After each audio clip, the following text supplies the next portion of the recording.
Bueno, buenas noches, bienvenidos a este foro sobre lengua materna. Somos el grupo conformado por Jennifer Pérez, Gisette Paola Payares, Aura María Hernández y quien les habla, Erika Vargas. A través de este foro vamos a realizar una reflexión sobre el papel de la lengua materna en la construcción de la identidad en relación con la diversidad cultural y la lingüística. Asimismo, buscamos promover el respeto y la valoración de esta dentro de nuestro contexto. Para nosotras reflexionar sobre la lengua materna pues es fundamental porque sabemos que no solo es un medio de comunicación, sino que también es una expresión de identidad cultural de cada persona. La lengua refleja costumbres, valores, formas de ver el mundo. Reconocer la diversidad lingüística nos permite valorar las diferentes maneras para hablar, evitar hacer prejuicios y fomentar la inclusión, entendiendo que todas las lenguas y sus variantes tienen igual importancia dentro de nuestra sociedad. ¿Cómo la lingüística trabaja en la comprensión de la lengua materna? Entonces, ¿alguna vez se han preguntado cómo dominamos el idioma sin un manual de instrucciones? Yo sí, porque el idioma es parte de nuestra identidad y cultura. Exactamente. La lingüística pues no es la ciencia que nos ayuda pues a desentrañar ese misterio, ¿verdad? La lingüística no solo estudia las reglas, sino que también usamos el lenguaje para pensar, para sentir y para conectarnos con los demás. Por ejemplo, la lingüística nos ayuda con los sonidos que dan sentido. En español, un hablante nativo puede entender perfectamente la diferencia entre la palabra casa y casa. Estas dos palabras están diferenciadas solamente por una letra, que es la S o la Z, pero que nos cambia completamente el significado. Nos ayuda también la lingüística a construir nuevas palabras. Por ejemplo, sabemos que un chef es una persona que cocina y se puede convertir en un cocinero, ¿sí? Aplicando las reglas de formación pues que aprendemos intuitivamente. La flexibilidad de las oraciones. Por ejemplo, si decimos Juan come manzanas, también podemos entender que manzanas come Juan, ¿sí? Puede ser una forma más enfática, poética decirlo, pero pues sigue siendo correcta y la entendemos igual. También lo que se insinúa al decir, por ejemplo, si estamos todas en una habitación y la ventana está abierta y yo le digo a alguna, hace frío aquí, ¿no crees? ¿Ustedes qué piensan? A mí me da a entender que es una indirecta que como vaya a que cierre la ventana, ¿no? Porque pues igual un hablante nativo sabe que la intención pues no es solo preguntar, sino como que, oiga, vaya, cierre la ventana, por favor, ¿no? Exactamente, sin yo decir lo que quiero, que es que cierres la ventana, tú ya me estás entendiendo que yo quiero decir eso. Entonces, podemos decir que la lingüística revela que la lengua materna es un sistema muy organizado, con reglas implícitas, pues que usamos a diario.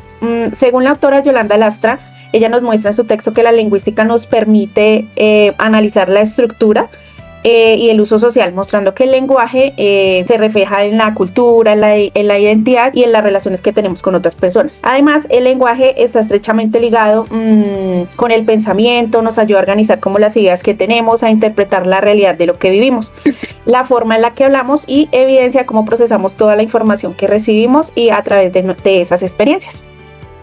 Vale. En mi caso, pues, a través de Cosseriu, que es el autor que yo leí, él en el objeto de la lingüística, que es el capítulo del libro de la introducción a la lingüística, él hace una distinción entre lo que es el lenguaje, que dice que es la capacidad que tenemos de comunicarnos, ya sea con signos o palabras, aunque él considera las palabras también como signos, y en la lengua, que es el sistema de conjuntos y de reglas que comparte la comunidad. Clasifica el lenguaje en 3 niveles, que son el universal, el histórico y el individual. Entonces, el universal es básicamente la capacidad que tenemos los seres humanos de comunicarnos, de usar signos para expresar las ideas o sentimientos, lo que tú decías desde la ventana. Si tú dices, uy, qué frío está haciendo acá, tú estás haciendo esto ya es un signo pues, físico, entonces se entiende, lo vamos a entender fácilmente, independientemente del idioma, pues uno ya está dando a entender que tiene frío, ¿cierto? El segundo, que es el histórico, ya es más enfocado a los idiomas, al inglés, al español, al francés, etcétera, los idiomas como tal. Y el individual, que es el acto particular de hablar, que es como por ejemplo en este debate que estamos haciendo, que sería un claro ejemplo, pues porque aquí estamos haciendo la realización concreta de la lengua, en este discurso específico, pues ya que estamos usando las palabras para expresar nuestras ideas, ¿cierto? O por otra parte, también hacía una mención a las isoglosas, que son las líneas imaginarias que marcan los límites de un fenómeno lingüístico y cómo una palabra se pronuncia y cómo va cambiando dependiendo del lugar donde esté ubicado geográficamente, ¿no? Más adelante vamos a ver una dinámica al respecto acá en el grupo, ¿listo? También hace una distinción de la lingüística y la filología, donde señala que la lingüística se enfoca en el estudio de las lenguas en sí como la actividad creadora, porque dice que cuando nosotros hablamos estamos creando lenguaje, y la filología como tal se ocupa del estudio de textos antiguos, o sea, de los libros, para comprobar su autenticidad y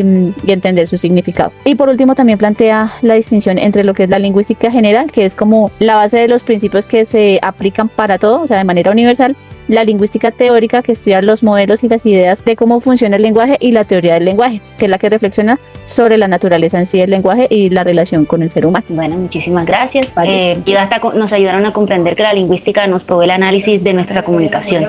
Y gracias a ello, la metalingüística entra en acción cuando las palabras significativas como casa y casa, según Loureda, pueden considerarse como unidades con sustantividad, es decir, existen de manera real, ya que estas, al ser mencionadas, tienen la disposición de ser explicadas, así como no. Si el emisor y oyente conocen el contexto al cual llegan a estas palabras. Si utilizo casa, con Z, en una salida de captura de animales con armas, específicamente, se entiende su uso en una conversación. En caso de casa, con S, Erika, ¿la usas con constancia? Sí, claro que sí, yo la uso pues, por ejemplo, cuando voy a señalar dónde vivo, obviamente si voy a hablar con personas de confianza, pues añado mi dirección, pero claro que sí la uso. Bueno, Loureda nos da un fragmento interesante para cuando se realiza la formación de palabras. Resulta particularmente importante dar cuenta de sus empleos y motivaciones en el hablar corriente, para señalar a la persona que cumple su oficio o cómo se usa una palabra para que describe quizás como un título a obtener. Bueno, en las frases Juan come manzanas y manzanas come Juan son frases que en la metalingüística poseen dimensiones reflexivas en el lenguaje. En este caso, son signos lingüísticos que, para ser comprendidos por completo, explícitamente necesitan la objetivación de otros signos. Aquí el sujeto cambia de lugar, pero no pierde el significado, solo transforma la situación del objetivo. En la metalingüística, la frase hace frío aquí, ¿no crees?, tiene voces usuales, no terminológicas, que significan formas de hablar. Aura, ¿qué carácter tendría esa frase? Yo creo que para esta tiene un carácter de declarar, diciendo, sí, o sea, tiene frío, pero pues también está preguntando, ¿sí? Porque le está devolviendo la pregunta al presente. Bueno, agregó que la cualidad del hablante puede ser bien hablado, presenta el texto como un comentario con intención de respuesta, y se tiene en cuenta la voz nomencladora según el género. Puede emanar emociones como seguridad, en caso del hombre que lo dice con una certeza de lo que siente. Puede ser una necesidad, que en este caso normalmente las mujeres lo expresamos como para que pues se cumpla la declaración un poco más rápido, ¿sí? Y cualquier emoción que el oyente o hablante pueda resaltar según su naturalidad al decirlo. Si la frase se dice en un tono alto, en un espacio corto, se puede interpretar como una expresión irónica o tosca. En fin, la metalingüística ligada con la lingüística forjan un pensar crítico a la hora de ejecutar el lenguaje de manera cognitiva, idiomática y pragmática. Quiere decir que usamos el pensar para así en nuestro idioma generar de manera coherente el lenguaje. Ahora comparto la sociolingüística, emerge la realidad de cada espacio y el constante movimiento de las novedades de la sociedad con respecto al lenguaje. Para este caso, las palabras casa y casa llevan entornos sociolingüísticos asociados a su participación en la lengua. Son consideradas palabras de expansión a través de la historia vigentes en su uso. Todavía se usan esas palabras, casa y casa. ¿Sí? Palabras como cocinero y chef poseen carácter jerárquico, ya que el chef es palabra de origen francés que denomina jefe, y cocinero es denominado mundialmente como técnico en el oficio de la cocina. En Colombia, el chef es considerado un título, mientras que cocinero es más un oficio considerado humilde por tradición. Bueno, para resaltar las frases Juan come manzanas y manzanas come Juan, sociolingüística añade que son frases que juegan un papel importante para los que trabajan en el bilingüismo, ya que la sociolingüística abarca esta sección. Según Lastra, presenta los conceptos y terminología empleados por este y comenta los puntos débiles.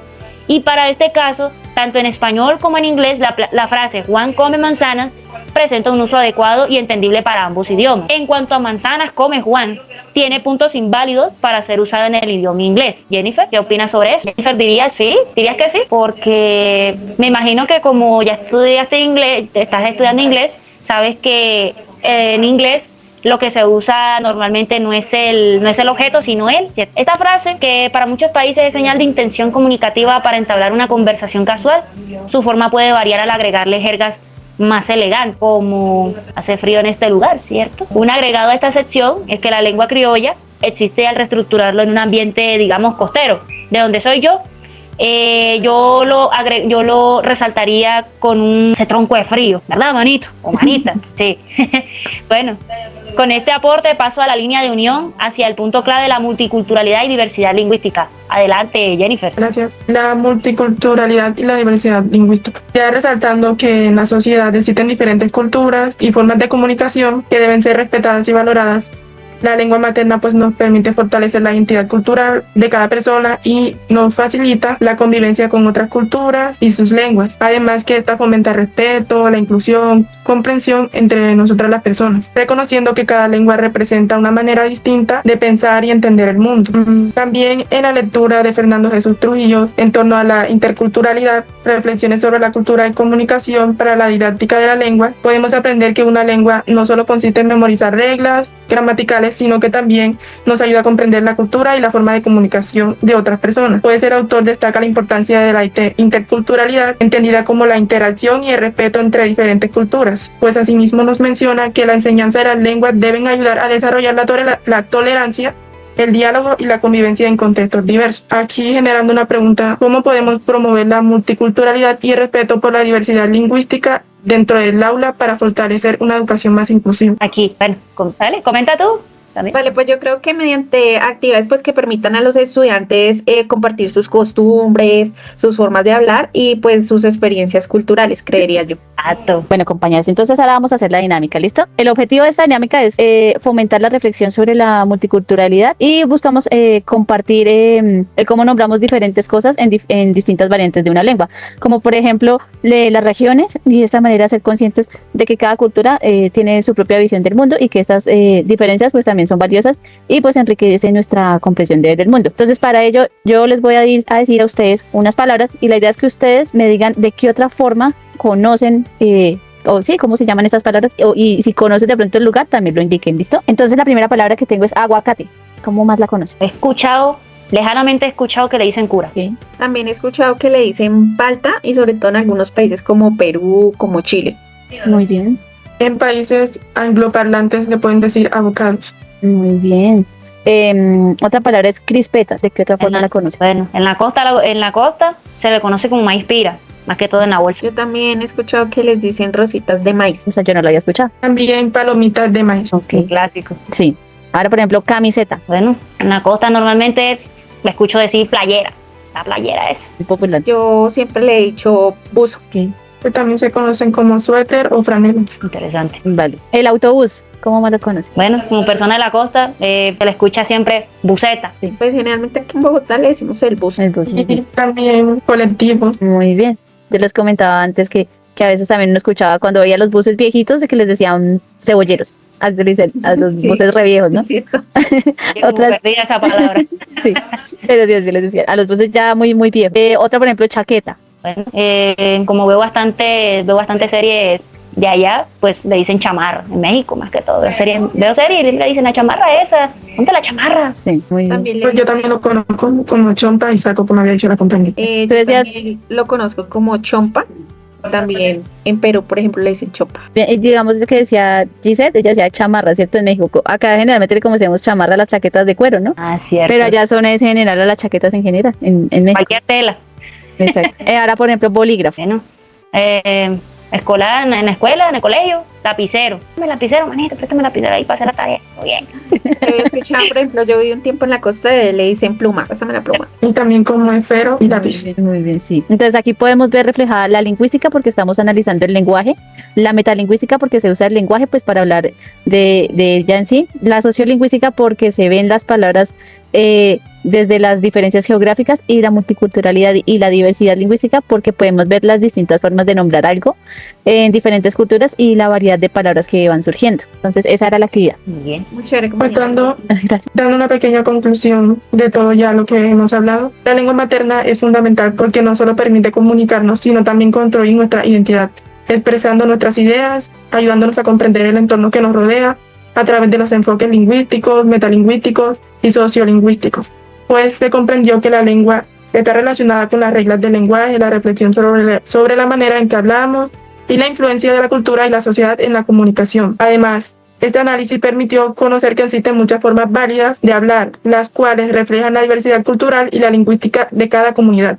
Por ello, Es muy importante fomentar el respeto, la inclusión, la valoración de las diferentes dentro de los espacios educativos. Asimismo, la propuesta pedagógica nos demuestra que desde el aula se puede trabajar la interculturalidad mediante actividades que promueven el diálogo y el reconocimiento de las diferentes formas de expresión. Finalmente, como futuros docentes, pues es necesario valorar la lengua materna de los estudiantes y promover el respeto por la diversidad lingüística. Esto nos ayuda a contribuir a una educación más inclusiva y enriqueciéndonos a todos. Un placer haber charlado con ustedes sobre el tema de la lengua materna. Muy Increíble. interesante, muy constructivo. Gracias. Yo les digo hasta luego. ¿Cómo te despedirías tú? Yo chao. Que descansen.